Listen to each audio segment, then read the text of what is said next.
Guys, ito na, matutulog na kami guys. Oh. Pahinga kasi maaga matulog para bukas tinda na naman tayo.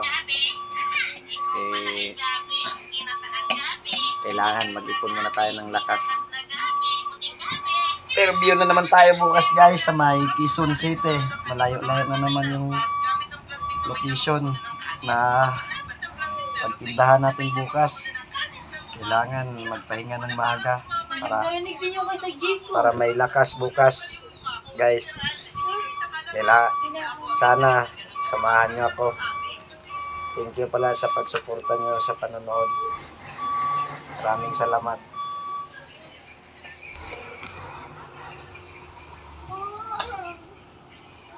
Ayun yung paninda natin guys. Oh.